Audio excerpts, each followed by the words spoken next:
Good morning, afternoon, evening, ladies and gentlemen. I'm George Moss again here at allpointstv.com, and we're coming to you at a special edition of the program that we normally do on Mondays from 2 o'clock to 3, where we're coming together the day after Memorial Day. And I hope all of you had a wonderful Memorial Day and that you thought about the ones who have given up everything to make this experiment we have here in the United States a reality, a continuing reality, and setting the tone and for the rest of the world in terms of freedom. And we need to pay attention to that as we go down the line here in our country and continue to set the tone for the rest of the world. I did want to do this program because we've had some very good numbers when we've had our guest here today. Mr. Dave Huffman is coming in again to do the program, and I haven't been here once in a while because when my numbers go down I need to bring someone in to bring the viewers back. They get tired of seeing me every week sitting here by myself and going on for an hour. So Dave, we're very glad to have you again in the studio. Thank you. And I have noticed that the numbers do go up when you're on the program. Well, that's nice for you to say. Yeah, we're going to talk about a couple of things here this afternoon, and we're going to definitely end up on Donald Trump because we both want to have that conversation. But Dave wants to talk about some other things as well before we get to that point, and I just want to have him to tell us about the what's going on. I live in the township, Flint Township. So, so I thought you were in Flushing. Well, I'm Flint Township, Flushing mailing address. Okay. I live on the west boundary out there, but it's Flint Township. Flint Township. But Flushing schools. Okay, and so Dave knows more about what's going on. I just live out there. So what were you saying here off the air, though? We were talking about a few things about the name change. Yes.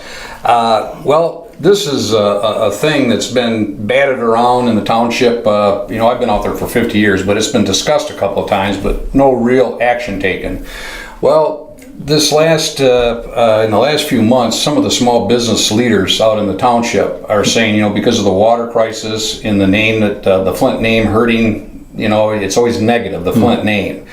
And they're thinking that name Flint Township is hurting their business. Mm-hmm. And so they got together with some of the township board people, the supervisor out there, and formed a committee to do a name change. They come up with a name, and then they take it from there. The name that the committee came up with to change is Carmen Hills. Okay. Flint Township to Carmen Hills. So it won't be Carmen Ainsworth. Is it Carmen Ainsworth now? In terms, well, it's okay. Here's the breakdown in Flint Township of the schools. That's a good question, George. 80% of the school districts in there is Carmen Ainsworth schools in Flint Township. 80%. 80%. 10% is Flushing schools, and 10% is Swartz Creek schools. That's how it all breaks down out there. Okay. So no, and also there's another little thing. There's 5 different zip codes in Flint Township. 5 different zip codes. In Flint Township. And I think when they first were discussing this, they thought, well, if they got it to one name change, that would automatically change the zip code to one. No, that is not the case. That is not the case. Would still be 5 zip codes. 5 zip codes. Okay. So they came up with this name. And of course, the township supervisor and the board out there, I think they were trying, of course, you're listening to the residents and small business, what they want to do. They're trying to do the right thing one way or another there. So they put somebody to explain this to the residents, the process that this would take, for the transparency. Mm-hmm. Well, here's what's involved if you do it. Of course, there's going to be a cost factor, because you're going to have to change all the vehicles to Carmen Hills. You're going to have to change all the stationery, all the inter-correspondence office stuff is going to have to be, changed to Carmen Hills. And there's a cost, and they estimated the cost anywhere between $30,000 or $40,000 to the taxpayers to do this change. I'm against it already. And not only that, to get this thing going, they just now released $5,000 or $6,000 to a consultant company that has to send the surveys out to the residents, which is you and I, for up or down. It's got to be over 20% before they can continue to do this, but that's still going to cost another $5,000 or $6,000. Wait, let me make sure I understand that. Before they put it on the ballot, they have to have 20% of the residents that have... They have to have a survey that would say, okay... At least 20%. Yes, to continue this. But that doesn't go to an up or down vote from that part. this is where it really gets interesting. If they get the 20% survey to go ahead with this, guess where the next stop is? It's not a vote of the township board to say, okay, let's put it on the ballot for the people. This thing is handed off to the Genesee County Board of Commissioners. There's 9 commissioners. And for this to continue, 5 out of the 9 commissioner, which is the majority, would have to give thumbs up before it comes back to Flint Township. Now, this is a little bit more complicated. I feel disenfranchised. Yeah. Well, then there's a gray area, because I've had the opportunity to talk to some of the Genesee County election officials and some of the state election officials on this. And all of a sudden, I've heard on several instances, well, you know, this is sort of a gray area about how this process really goes. My question is, well, if the commissioners voted for it, would it go back to the township board for them to give, you know, there's 7 people on the township board, the majority would be 4 to continue it. Okay, from that point, does it go on the ballot, you know, for the people to vote up or down on that to change the name? Well, I've heard 2 different things. I've heard, well, yeah, that's one process of the way that it would go, but no, the other process is, at that point, the township board just might say up or down, and the people that represent 33,000 residents in Flint Township, like you and I, wouldn't get a vote to change the name. So that's all the controversy, that's all the thing that settles around this. And there's one other thing that the township hasn't taken into consideration. There's a lot of old timers, I guess we shouldn't call ourselves old timers, but I've lived in the township for 50 years out there, that do not want the name change. They're very loyal to that Flint Township name. They were very proud of the name affiliation, you know, Flint being the city, Flint Township, that it was all one. Then a lot of people have put the question to, well, if they're going to slap, they don't like the name Flint, what about that's their good neighbor Flint? Maybe all these people that do business in Flint Township might say, you know what? We don't want to do business in Flint Township anymore. So there's a lot of things swirling around this thing, and it's sort of a double-edged sword. But when you think something like this, what I thought would be sort of a cut and dry thing, the process is complicated. You know, I'm one of those persons that thought it was cut and dry. One of my friends kept asking me, well, has the name of the township been changed yet? And I said, no, but I think it's just a matter of time. It's pending. I never thought there were all of these other little things that were taking place that have to go on before the final event. Like Paul Harvey said, there's the rest of the story. Yeah, it's page 2. I don't think most persons understand that. I don't think so. Because I thought what will happen is that the commission would put it before the voters, and we will say yes or no to it. But that's what a lot of people thought that, George. But as you can see, there's a lot more to this. Yeah. So where is it right now? Right now, the last board meeting, the Township Board of Trustees voted to get the process starting by letting a consulting company who handles these surveys put these surveys out in the township to see if there's over 20% support. And that little survey wasn't free either. That was $5,000-$6,000 that was released to this consultant. So a lot of the now you say that they don't really know.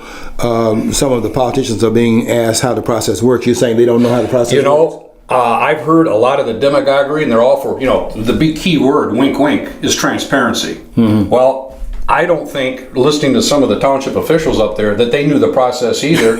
I think they even were talking to the Genesee County Clerk, John Gleason, that was trying to educate them a little bit that this process is a little bit more complicated. And as a taxpayer, when I sit there and think that they really didn't even do their homework on what's really going on before they started their process, that sort of upsets me a little bit too. Yeah, a politician not knowing his job. Who would have thought that? Who would have ever thought it? Yeah, thanks for the education, because I wasn't aware of it. I want to ask you something about that, because I'm learning a lot here in what you're saying. So we have 7 members of the township board. Are they the board members also for Flushing and? No. Flushing has its own board. City of Flushing's got their own board, and so does Flushing Township. Flint Township just covers the 26 square miles that takes in 80% of the Carmen Ainsworth schools, 10% of the Flushing schools. That's where I live. Flint Township, the west part of it, but Flushing schools. And part of Swartz Creek is also in Flint Township. Okay, what the Flushing schools are, would the township board be the ones that are handling that part of that decision making for those residents? Well, yeah, because the ones that live in that 48433 zip code, which is Flushing zip code, yes, it all affects everybody that's in the township. So I wasn't aware of that. I'm really surprised to find that out, because I thought that that the Flint Township was just a body in of itself, and now I'm learning Three different school districts. Flint Township. Flint Township is one of the biggest townships in the state of Michigan. I think it's in the top 10 because it's 26 square miles. That's a huge area. Mm-hmm. That's a huge area. 80% Carmen Ainsworth schools, 10% Flushing schools, 10% Swartz Creek schools. Okay, see, Dave's been out there for 50 years. I've only been out there since 1991, so that's why I'm so ignorant about what's going on out there. It's going to take me another 20 years to find out what's going on around there. And then, like I said, there's 5 different zip codes in the township. I didn't know that. And see, the people that were proposing this name change, Carmen Hills, I think a lot of the taxpayers were thinking, oh my gosh, this is really great. You know, you name it Carmen Hills, we got one zip code. It has nothing to do with the zip codes. When you write you're doing your mailing and you put your address up there, my address would be at the end, Flint, Michigan, Yes. 48532. Yep. You write what? What do you write? Mine, same thing. Flint, Michigan. No, I write Flushing on mine. Flushing, Michigan, 48433. Okay. And at Swartz Creek, they would write Swartz Creek and whatever their zip code is. I got to move back to Detroit. It's too complex. And I'm just like, you know, I'm a very simple person. So George, even though you're a doctor, PhD, you learn something every day. So I got to tell you, in the area where you live, I got to have going more. On now. We got to have more coffee breaks together. I'm going to sit down and talk to you a lot more than we do. But we definitely bring you to the studio to kind of do this educational piece. We were talking before the program started. We were talking about a couple of topics we could discuss here, and the second topic we were talking about, what do we want to cover here in terms? Well, I think we want to discuss a little bit about Trump's European trip that he just got back. We definitely want to talk about that. Yes. But let me ask you, Dave. You are a patriot. What did you do anything special yesterday in terms of the memorial holiday? Well, I wasn't a veteran myself. My father was, God bless his soul, he passed away 2 years ago. But he was a captain in the Army Air Force in the Philippines. And he fought under some pretty stressful situations to keep our country free, like they all did. That special generation of World War II. And in the Huffman family, there was about 8 of them, anywhere from the Navy, the Air Force, to nurses. Huge service thing. I never was in the service. In the Vietnam War, I never took a college deferment, but they never got down to my number. That's why. But in answer to your question, I just sort of relaxed, had a barbecue. I put my American flags up around the house. Just took it quiet and played my favorite sport, golf. Yeah, I wanted to make sure I wrote a 2-part series on Facebook, and I did the first part on Sunday and finished it up yesterday morning. And I just wanted to pay homage to those persons who have made the ultimate sacrifice, because we are free as we are because someone has paid a price for that freedom. George, you're exactly right, and I kept that in mind from when I was out enjoying the beautiful day playing golf, that it was these people that shed their blood for me to be out there in freedom to play golf. And the same thing when I got back and was relaxing around the house. None of this was possible if these patriots that have represented the United States of America all through history had not done that for us. And I never forgot it, and I always think about it 100% on Memorial Day. Yes, I'm going to make a point here. I'm going to make a little bit of history here in terms of an analysis that I have of the need to mend the fences between those who fought in the Civil War on both sides of the war. And I want to make a point here that has not been made by any of these historians. And so at allpointstv.com, we're going to say something here that's never been said before. And I think something that the historians have overlooked in looking at this war that we fought between 1861 and 1865.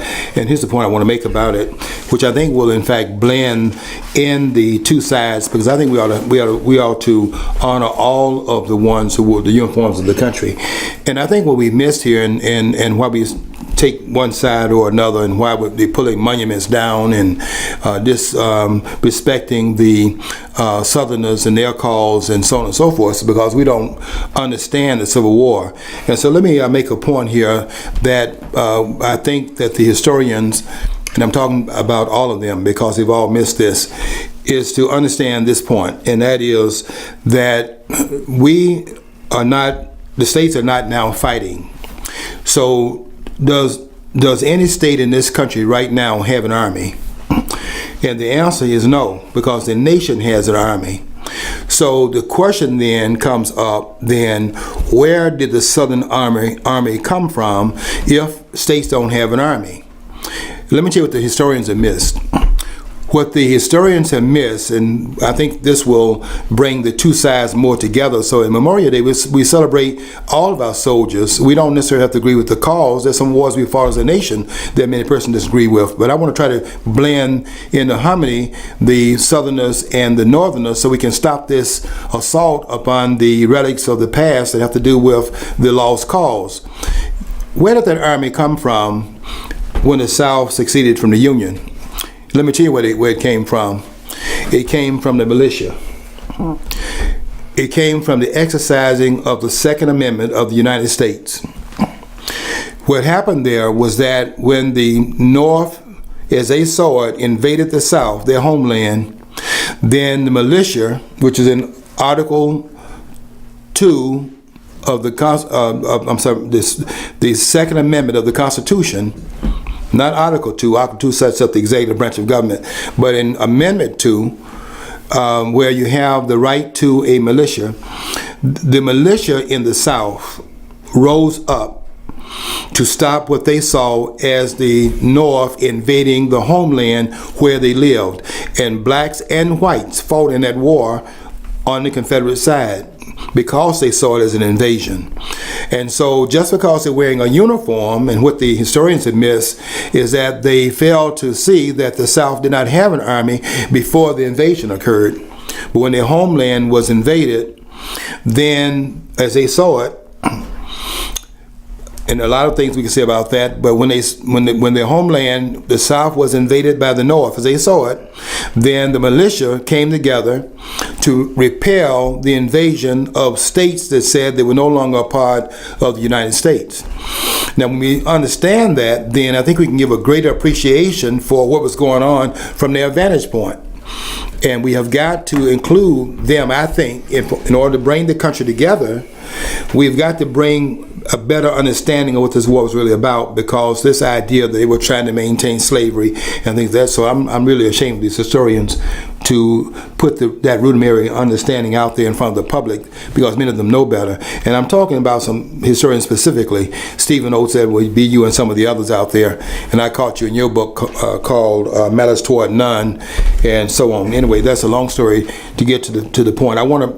Next year, I want us to get together as a nation and let's celebrate the persons who sacrifice themselves because of the idea that they held. And these are honorable people, John Lee, Jefferson Davis, are honorable people that fought for what they thought was an honorable cause. And it wasn't slavery. It was the fact that they felt the founders had given them the right to retract their agreement to be a part of the Union if they chose to do so. You know, there might be... George, I just jotted down a couple of notes about what you were just going over. Mm-hmm. And my father was a professor at Kettering, and he was a Civil War historian. Made documentaries. I traveled Antietam with him, mm-hmm. All over Gettysburg with him, Little Round Top, Big Round Top. Fascinating, unbelievable. That was a war, brother versus brother. Yes. One of the bloodiest conflicts that has ever been in the history and ever will be in the history.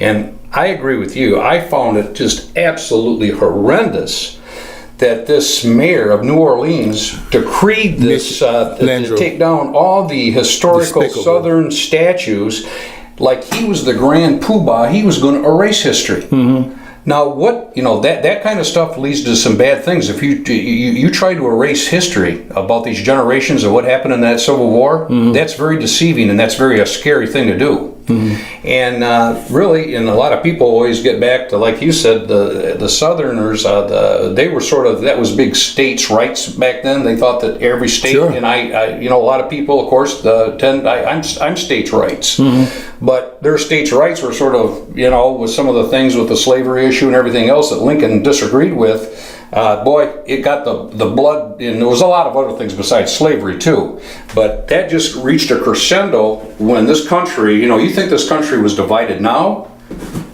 this is nothing compared to what that Civil War was. Yes. Because that was brother Like you versus said, brother against brother. And that was a lot of Families bloodshed. were fighting on both sides of the war. Yeah, I'm glad to talk about it because I just think we are not going to be able to heal the nation. Yeah, Mr. Ross. And I really do not like these politicians getting involved in it and then taking the nation and splitting it even more so. Yeah, see, I can understand some people have an opposition to, like, that they would think idolizing the Confederates. But to have this anger that seems to be displaced, I mean, that's how many years is after the conflict? People who have never been born, never remotely connected to any of these players, or, you know, these historical figures, they have this rage. That's creating. They're trying to create their identity to having a rage connected to the people who really have been gone for so many years. They're really no longer relevant other than historical figure. Yes. I mean, it just seems like they're acting like these people are like they're oppressing them now or something like that. If you're going to look at history, you do have to have a detachment from it. You have to have a detachment from it. And you have to have a correct understanding of the history because the South was exercising an option that they had based upon the founders' idea of what the country was they were creating. And the founders had this idea that there was a coming together of republics. In other words, when they say in Article 4, Section 4, that all states are guaranteed, why would you guarantee that every state will maintain a Republican form of government? The federal government, in fact, maintained that. John, it's because the 13 states came into a unity based on the fact they were republics. You see the difference there? See, these are things that these historians, I don't know if they're honest or not. Some of them, no question, are just not aware of what like parents, they learned something in class and the teacher repeated what he had learned, and all the way down to this time we continue to repeat these mistakes. But you have to go back and look at the country that the founders had created. What was their idea? And when you look at their idea was that this was a coming together of the states to create the federal structure. Mm-hmm. See, that's why. See, Dave, I'm talking too much, but I have a tremendous fervor for this conversation because I don't like the nation getting split. Yes. And having all this division inside of our country. Yeah. And you're talking about the nation being split. The red states and the blue states.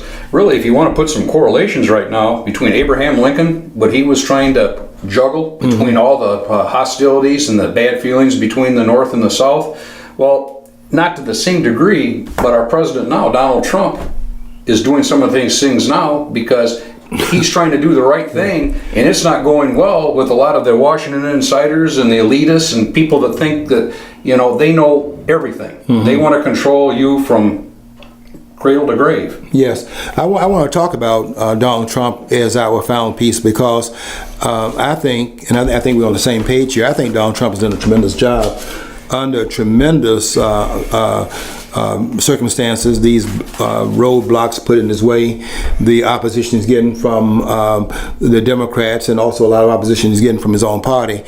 And to be able to function in that environment where everyone is in fact doing a turkey shoot, fish in a barrel kind of thing at your administration, you can't say anything that they're going to approve of, and you can't do anything that they're going to go along with. And it's just been really horrendous to see how the president, who I think is really trying to do a good job for the country, how this president has been treated, and a lot of it's unparalleled. Let's start off talking about Donald Trump in terms of this trip he just came back from. Sure. Dave, how did you see his the trip that he had, the 9-day foreign tour that he took? Well, it all began in the home of the Muslim country and our ally Saudi Arabia. And I think it said something to me and everybody when Air Force One pulled into Saudi Arabia. The head prince, that was 81 years old, met him coming right down the stairs of that airplane. Mm-hmm. They gave him the warmest greeting and hospitality for a U.S. president I think that's ever been set in the history in Saudi Arabia and the United States. Mm-hmm. It was unbelievable. Yes. It was unbelievable. He had the right message, and of course Trump, he said, we sell our jets and our military complex to Saudi Arabia, mm-hmm. and of course when we make billion-dollar deals with them, it's the American workers that are going to make the airplanes, mm-hmm. and he took care of that.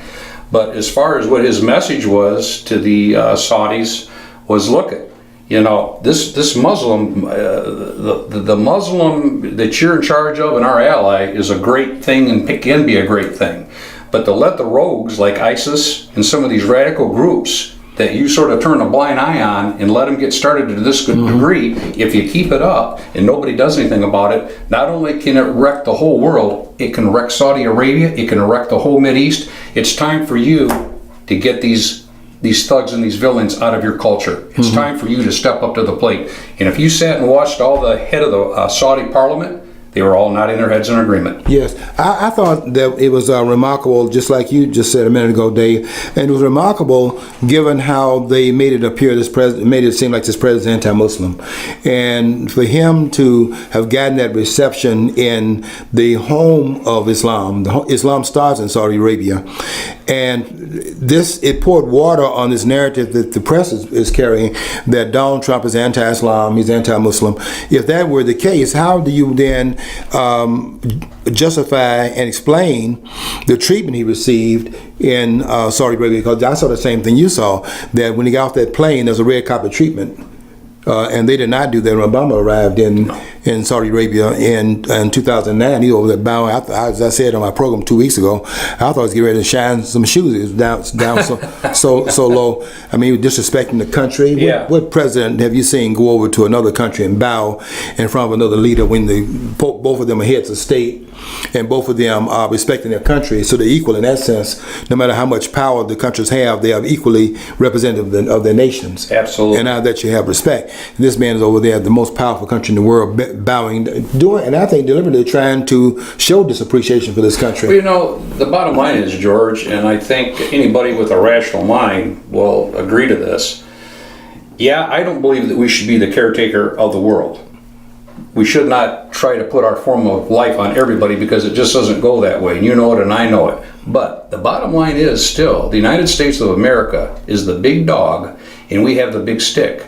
And no matter if you want to accept that or you don't want to accept it, we are. Mm-hmm. We are the stir. We stir the drink. Mm-hmm. We're the straw that stirs the drink.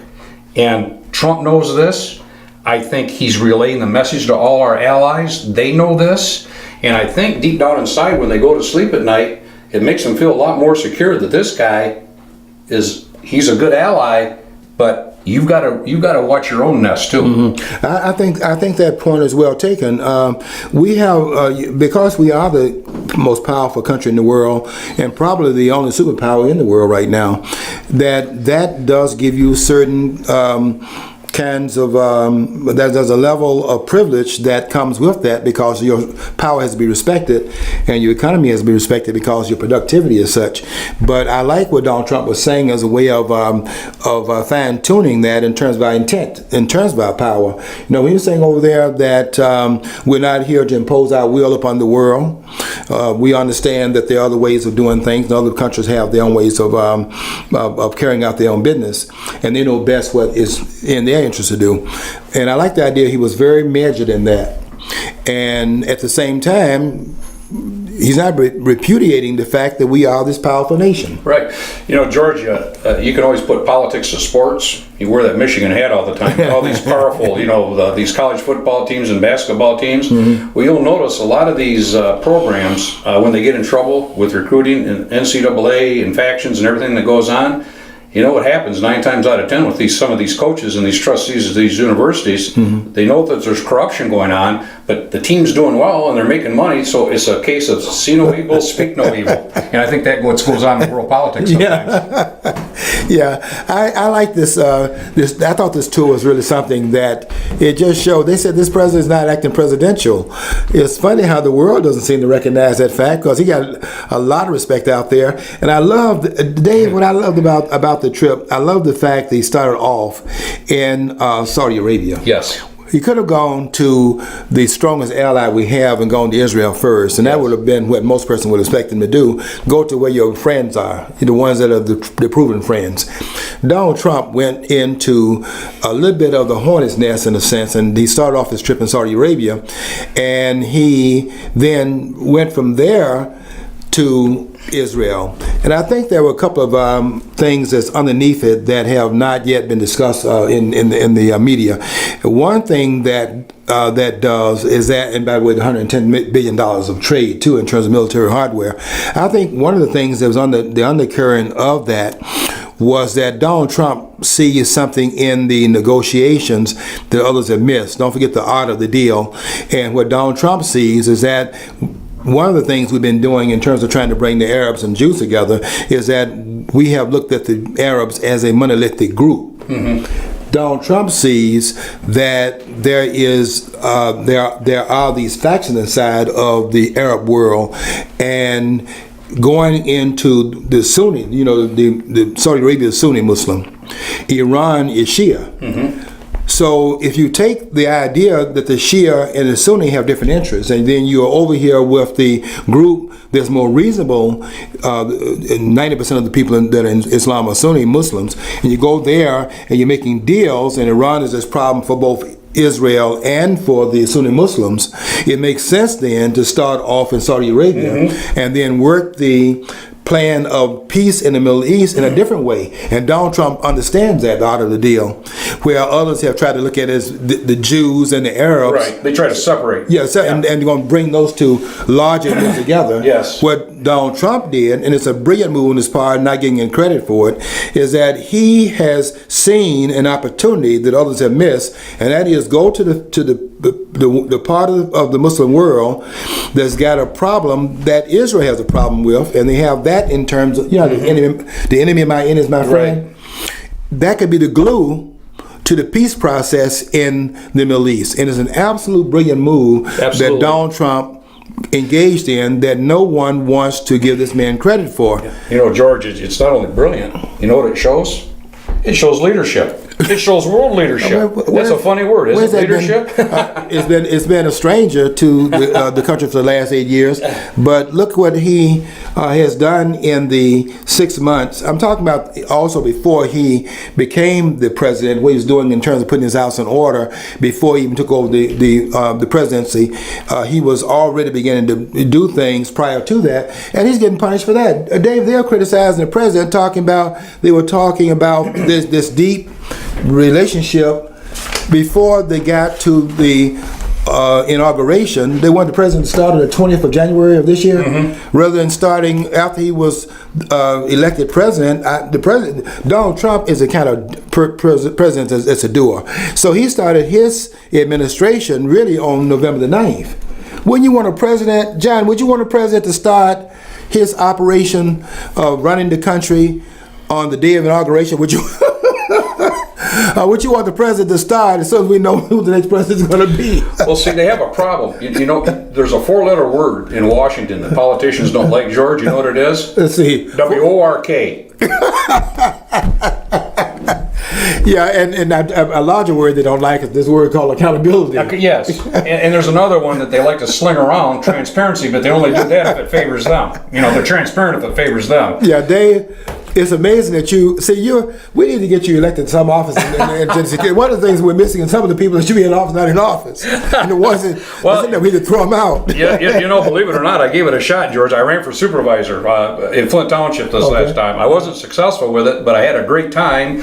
I didn't go out and seek it. I was drafted to run for supervisor, and I think I wouldn't have had a problem handling the job. But I was sort of like they used to call me the miniature Donald Trump out there, because I would go right to the source at the meetings and tell them exactly what they're doing, and everybody knew exactly where I stood. And when you even do that, you would not believe it. Even in an area like Flint Township, which is local government, that's still a congressional district. There's a lot of power. There's a lot of interconnections out there, that go around the people that are elected and the favors that they can do for other people. And I was fighting that. And when you fight a 2-term incumbent out there in a closed Democratic primary, it's a tough way to go. I knew that. I took on the challenge. I didn't make it, but I'm not afraid to hold back. I never have been. My father was an elected official out there, and he always told me, to be effective, you always have to know the issues, you always have to know how to speak, and you know how to have to relate. So you'll never see me sucking my thumb in the corner when it comes to issues, or I think you know me better than that. Yeah, I do, and I have a lot of respect for you, because I do know that you're one person that is out there with a lot of principles behind what you do, and we need more of that. There's a person here that is not elected, ran for supervisor, one of the supervisor roles, and did not prevail. He was, I think, was on the school board or something like that. Danny Wills. Yes. Do you know him? Yeah. A very honorable person. I have a lot of respect for him. Yes. Believe it or not, even though you have to have a D after your name, even to participate in politics in Genesee County on the local level, there are a lot of, and I'll be the first to say it, there are a lot of conservative, moderate, good thinking, common sense Democrats out here on the local level. You have to sort of look close. But you got to understand, in an area that all the demographics are Democratic, they can't run as a Republican, because if they do, they can't even think about being on the board. Yeah. So, and that's not a good thing, because I've always been a proponent of a strong two-party system, and I'm conservative over party. I'm a conservative, and of course, Genesee County is probably, of all the counties in the United States, is one of the most liberal counties in the United States. Yeah, and those who don't live in the area, Genesee County is a Democratic Party stronghold. And I was waiting, that's why I didn't interrupt Dave when he was telling me about some of the ones who are Democrats that are moderate and on a little bit on the conservative side. And so I want to hear what you had to say about that, because I do know the strength of the Democratic Party in the county. And one of the first things I learned, as a matter of fact, when I came into Genesee County in 1966, and I was just in the county for the first time at that point, that the Democrats, run this town. Yes. And you're right. It's very difficult to get. Do we have any? I don't think we have any Republicans. Republicans. There's one from Grand Blanc area or something that was a county commissioner. I think there might be one, maybe even two. That they have out there in some of the townships. Now, this I have to mention this as long as we're talking about the local level. Flushing Township. That's not my township because I'm in Flint Township. But if I live closer to Flushing, the boundaries, I would live in Flushing Township. They have their own township board. Okay. They had an all-Democratic township board. And the problem was they didn't like each other.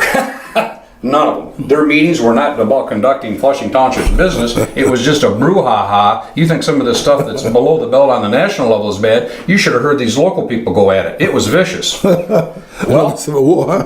They had an election, this last election cycle. And guess what the voters did for the first time in the history of Flushing Township? They voted against every one of the Democrats, and it's an all-new Republican board, all 7 of them. Is that right? Yes. I'm going to be moving out there next week. So see, miracles happen every day, George. Yeah. I'm a conservative, and I get a lot of flack. When you're a black conservative, you get a lot of flack from people. In Genesee County, you're probably not on the top 10. No. And Henry. That's why Henry and I have a lot of respect for Henry Hatter. Well, he's a great. He is a wonderful guy. A wonderful person. I enjoyed doing that show. Yeah. He's the best of the best. Yeah, he is the best of the best, and I have a lot of respect for him because he stood up a lot longer than anyone else that I know. And being a black conservative is very difficult. It's not difficult for me, by the way, because I just enjoy. I'm a fighter, so I'm not ever moved by any of the noise that I hear. But I hear a lot of noise. I go to the store sometimes, and I can't even get out of the store because everybody's crossing the line. They want to come in and jam me up.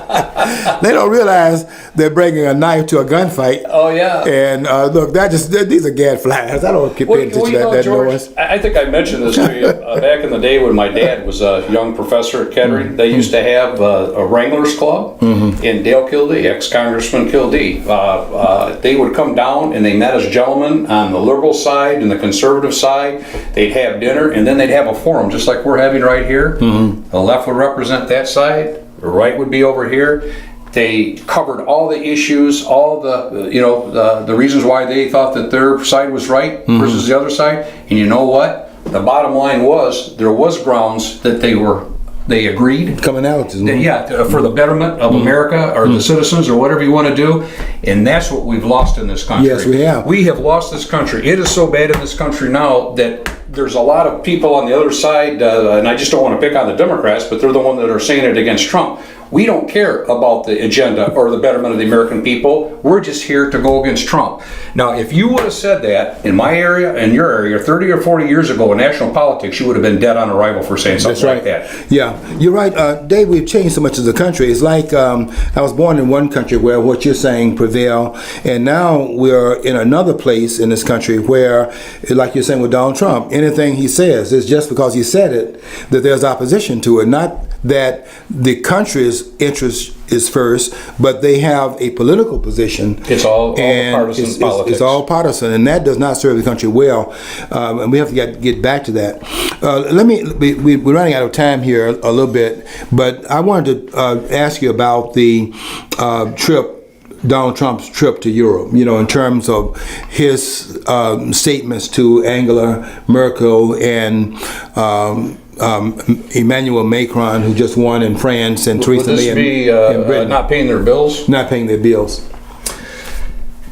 This is long overdue.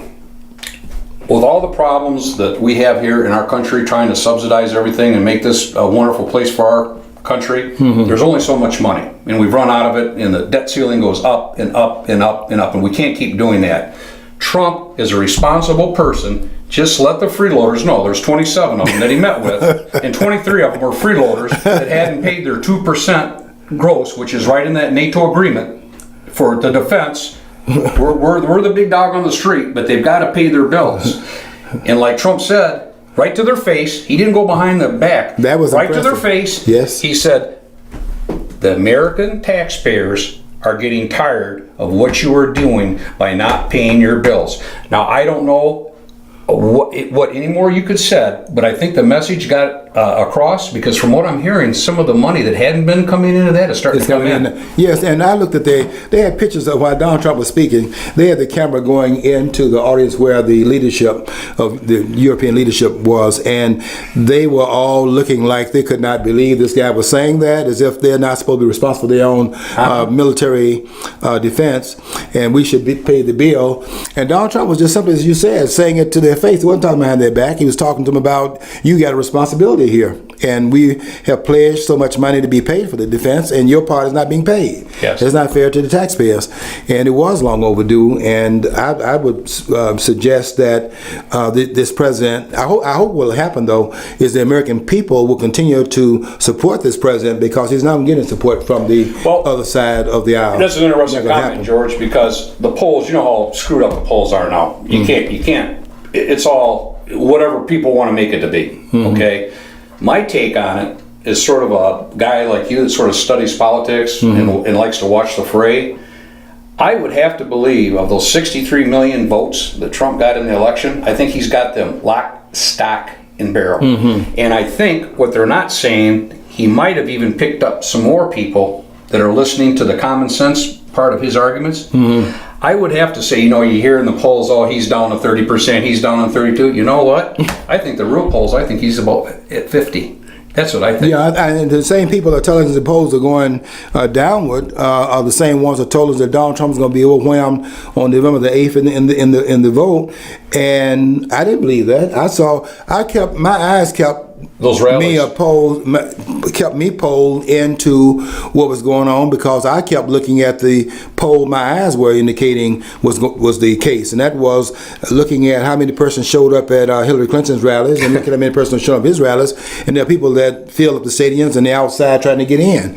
I didn't see that with Hillary Clinton, and this idea the Russians came in and they somehow stole the election from her. This is ludicrous nonsense. Well, this Russian investigation that the Democrats want to try to make him look bad politically with, I think it's going to have some bad ramifications, because I think this new prosecutor that they got that's going to be overseeing this thing, I think he's going to start asking questions about the Clintons' involvement with this Russia. With Podesta, $40 million. I think his Bill Clinton's $500,000 speeches, Hillary is selling 40% of the uranium, all these emails.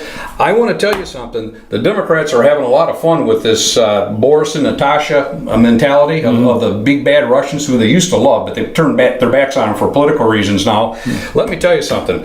They keep this up, and this whole thing, this investigation starts to peel up to everybody that's been involved in this. This could be something that backfires on the Democrats worse than they'd ever thought about, and they better, and in the Senate elections that they've got coming up next year in the off-year elections, some of these Democrats running in states where Trump won, this whole thing could backfire on them. I hope that happens too. I really do, because we've got to repudiate these kinds of politics. If we want a better country, we're going to have to fight for the country we want. Yes. And we could do a lot of that fighting at the polls next year, because what they're doing right now to stop the Trump agenda, when this man only wants to make America great again, we have got to repudiate this. And at the polls next year, if the Democrats continue to slide that they've been on for the last 8 years, because they've taken on they've taken on the chin, haven't they, in terms of what occurred in 2010? Yes. They lost the House in 2000. They're delusional. They don't even want to talk about that. Yeah, they've almost destroyed the Democratic Party. I got another thing to say, and and I think you can identify with this. This last budget that the Trump administration put together to testify, the last budget, hear what they proposed. They proposed a 3% gross national product in this budget. Okay.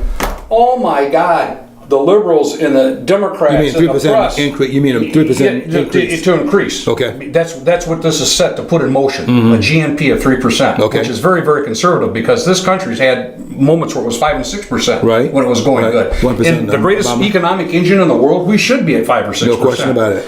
He proposed a very conservative 3%.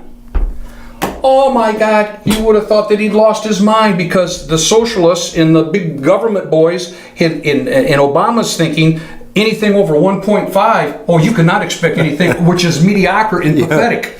That's the way that they've got this mindset in Washington, D.C. This is the nonsense about the big government, the all-swami, all-knowing, all-seeing big government machine is entrenched in a lot of people's minds. We've got a strong president. They're going to get their way a lot more than they're not going to get their way. And if his policies and stuff can start bringing this engine back, and people are working, and people starting to see their way out of this big government haze, he's going to be home free. Yeah, and I like the fact that he's taken the stranglehold the federal government has on the economy, because that's where the problem is. The problem is these regulatory agencies that are just keeping the economy. Destroys business. Yes, you got to take the regulations off. We got to stop being a regulatory nation. Yes. And if he gets those regulations off the book, as he's doing, and also this other thing here in terms of reducing the tax load from 35% in terms of the industrial sector of the country, and reducing it down to 15%. Once he does that, that right there is going to be enough of a takeoff of his administration. George. And he has a chance now to become one of the great presidents. George, sometimes a magician pulls out his bag, the same tricks, Well, I'm going to pull this out again. And I did it on another one of your show. If this economy gets going, and there's millions of more jobs out there, and the average guy has got a lot more of this in this wallet, guess what? That transforms into Trump votes. Yeah, I like what you said last time you were here, that your father would talk about politics, and he would say, you know what it's all about? The bottom line of it is, and he pull out his wallet and he would say, the bottom line is this. It is the economy, isn't it? And if he can get that going, and that's a fear they have, basically, is that he will get things going, and then he will be even more formidable during the second term. But 2018 is very critical. Yes. And if this election goes well, and they are by the vote, they're endorsing the way in which the president Donald Trump is running the country, I think that's going to make it a much more quiet place for them in the 2020, because they've got to get off this attack. Yeah, I think a year from now, when things start to kick in and people are making more money and jobs, and this Russian stuff's put to bed, I think a lot of this animosity and a lot of this attack stuff is going to start to really settle down. Now, I'm trying to be fair about this too, and I would just, if President Trump was sitting right here next to me, I'd put my arm around him and say, Don, you're doing a hell of a job, you're doing great, but sometimes, my friend, being the most powerful person in the world, which is president, you don't want to needlessly put gas on the flames. Try to put that tweets in that phone, even though you want to say something once in a while, you can use that when you need it, but just don't say it to get in a battle, because they still are out there, and that just gives them fuel to start again. You want him off Twitter? Well, I'm not saying I want him off Twitter, but Donald's sort of a New York Manhattan, he gives as good as he gets. Well, in politics, sometimes you just sort of let them hang themselves and don't say anything. Yeah, you can see why we bring Dave back here once in a while to the program, because he's very animated, very lively. A lot of information here, and we hope you've enjoyed this discussion we've had over the last hour. Want you to stay tuned to all the programs here at allpointstv.com, and I certainly want to thank the special guest we had here in the studio this afternoon. Thanks for having me, George. Thanks for coming in, and Thank I will you. have you back real soon. Thank you. Okay, until next time, I want you to follow your dream. If you don't follow your dream, you'll never know what's on the other side of the rainbow.